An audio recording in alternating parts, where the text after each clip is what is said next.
like to believe we hold the pen, that our lives are ours to write. But what if the ink itself was writing us?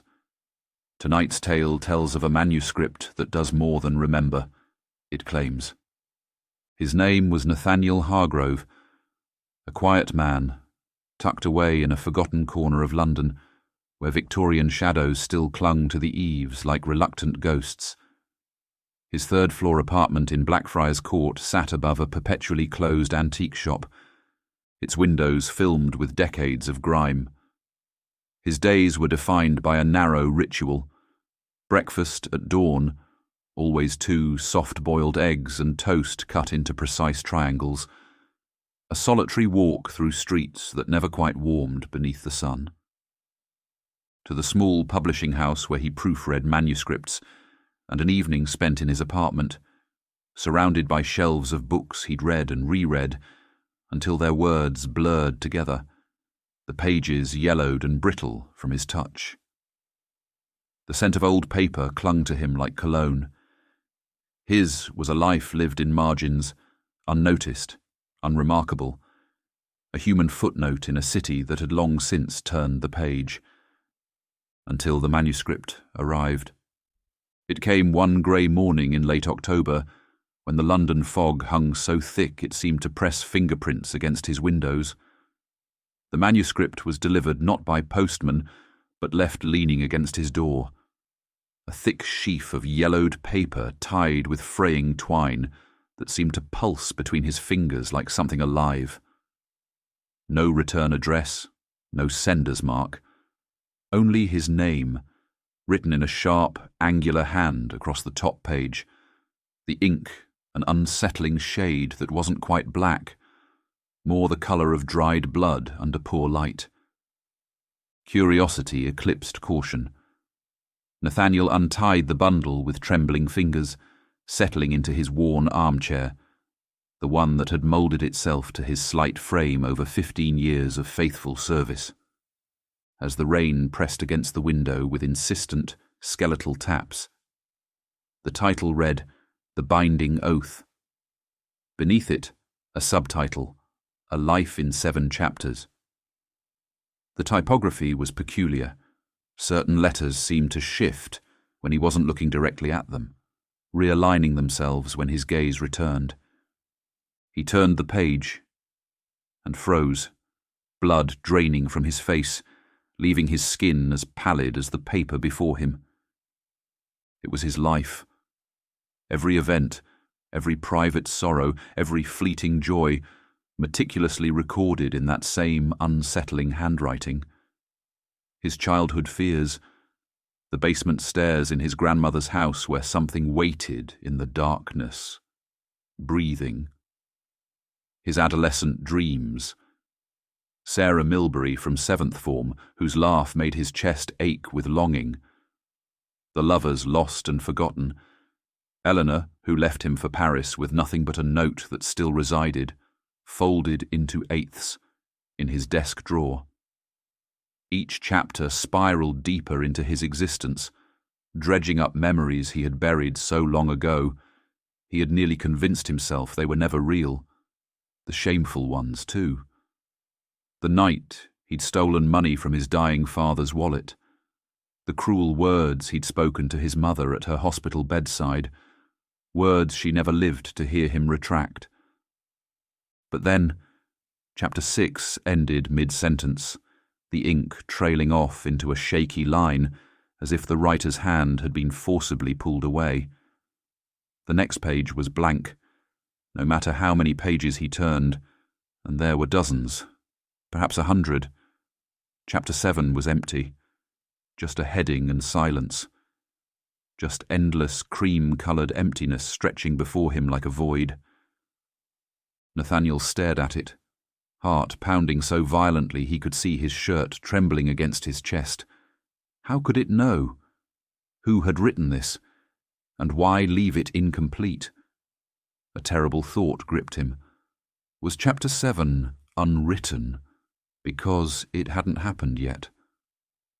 For days he resisted the urge to touch it again. He placed the manuscript in his desk drawer, beneath his bills and correspondence, but each night he would find it had somehow migrated to the top of the stack, as if it had clawed its way upward in the darkness. But it called to him. The manuscript sat on his desk like a patient predator, waiting.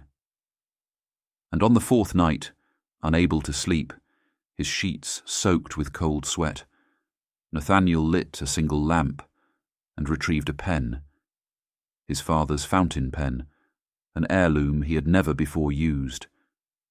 If no one else would finish it, he thought, then he must.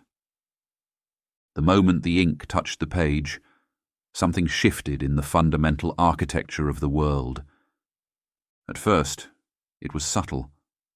The creak of the floorboards beneath his feet, though he stood perfectly still. The sigh of wind through a sealed window. The distant sound of a clock that didn't exist in his apartment, ticking with mechanical precision. But as he wrote, struggling to craft the narrative of his own future, words flowing from him as if dictated by some unseen force, stranger things began to happen. His reflection in the mirror lagged, blinking a beat too late, its expression not quite matching his own, lips curling into a shadow of a smile when his own remained flat with fear. The whisper of turning pages echoed from empty rooms, though all his books remained closed. His name, once proudly stamped on his apartment mailbox, faded day by day until only a ghostly outline remained, as if he were being systematically erased from the world. Nathaniel told no one. Who was there to tell? His colleagues at the publishing house seemed to look through him now, their eyes sliding past as if he were becoming transparent.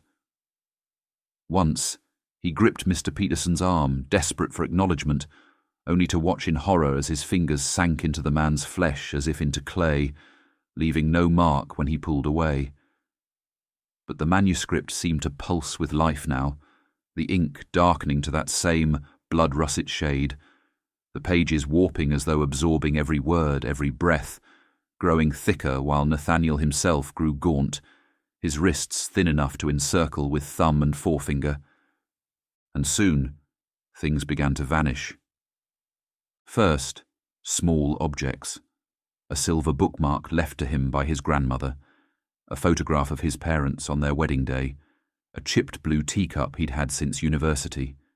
Then larger pieces. His coat disappeared from the hook by the door. Entire shelves of books evaporated overnight, leaving dust-free rectangles on the wall like tombstones. He awoke one morning to find his reflection had vanished entirely from his bathroom mirror, only to reappear hours later, standing several feet away from where he actually stood, watching him with hollow eyes. The morning after that, he awoke to find the door to his apartment had disappeared entirely, replaced by a smooth wall papered with the same faded floral pattern as the rest of the room. The windows showed not the familiar street below, but an endless grey nothing, like standing at the edge of creation itself. Trapped, he turned back to the manuscript, and there it was, a new line, one he did not remember writing, in that same cruel hand. And with the last stroke, he bound himself fully to the Chronicle's will, his essence converting to ink, his breath to binding glue. He tried to tear the pages apart, but the paper was tougher than leather, seeming to harden beneath his increasingly desperate efforts. He threw it into the fireplace, but no flame would touch it. The fire itself recoiled from the manuscript, hissing like a frightened animal. Desperation clawed at him as the walls of his apartment bled into shadows, furniture losing definition, objects fading to outlines, the very fabric of his world dissolving at the edges like paper submerged in water.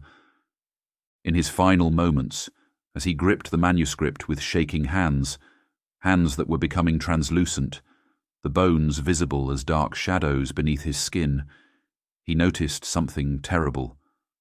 The manuscript was now filling itself. Words appeared on the page, as if written by an invisible hand, describing his very thoughts, his mounting terror, his final realization.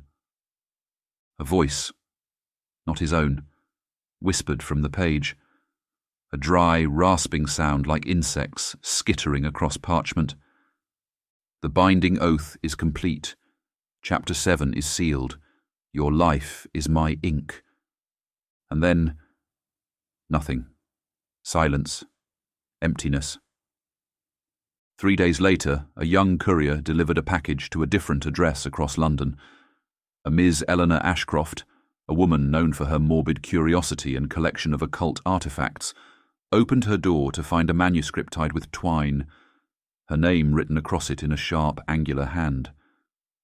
She traced her fingers along the brittle cover and paused. For a fleeting moment, she thought she heard something. A name, whispered so softly it seemed to stir within the ink itself. But when she leaned closer, there was only silence, and the hush of pages waiting to be turned. Inside was the binding oath, a life in 7 chapters. The first 6 chapters told the story of a man named Nathaniel Hargrove. Chapter 7 was blank. Ink settles. Pages close. But the Chronicle, it never truly rests. Even now its whispers linger, threads of sound woven between the words. If you would know the name it buried, seek where the whispers first began.